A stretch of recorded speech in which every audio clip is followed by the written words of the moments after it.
This is the Iowa Weather Report for Tuesday, October 23rd, 2012. Now our first look at the 0Z GFS Model Run. At 1 p.m. this afternoon, we have a trough over the Pacific Northwest moving into the northern Rockies, a ridge over the eastern half of the country, and that's going to bring some very warm air across the state with a few scattered showers about. It's going to be mainly dry for most of the daytime hours. Highs well into the 70s, a couple of places maybe approaching 80 or even low to mid 80s. Wednesday, a frontal system will be approaching from the west.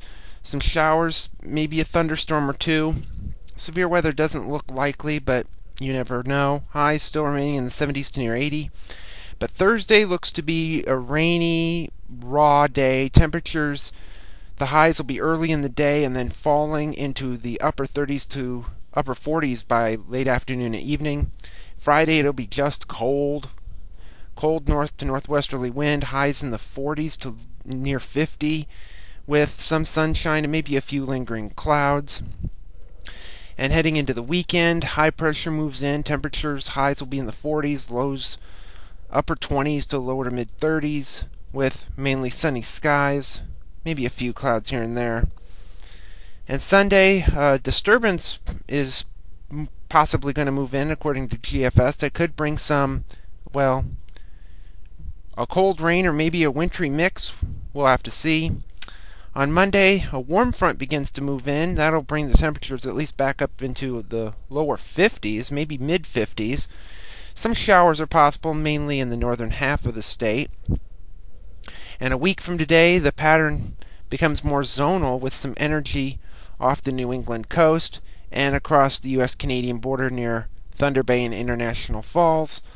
And with that, we have the low well to our north with some precipitation up there and some precipitation in the form of mountain snow and maybe valley rain in the northern Rockies and into the Pacific Northwest. A couple days later, on November the 3rd, we have a bit of a trough axis moving across the middle part of the country with some energy diving into the south.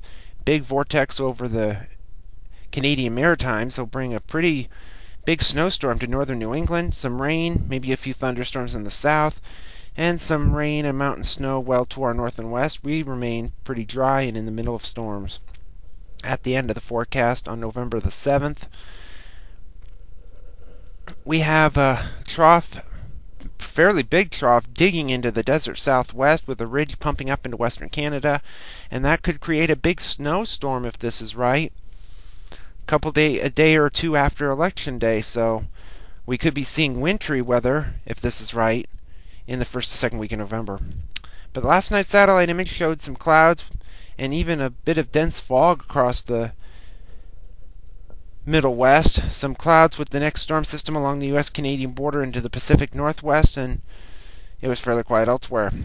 Watch warning map from last evening. A dense fog advisory over south central Wisconsin, over Nebraska, Kansas. Red flag warnings in southwestern Kansas into southeast Colorado, and some winter storm warnings and advisories across the west and northern Rockies. QPF chart precipitation over the next 5 days through Saturday evening at 7 o'clock, showing rainfall amounts could range anywhere between a quarter to a half inch and upwards of maybe an inch of rain if you happen to get under any thunderstorms.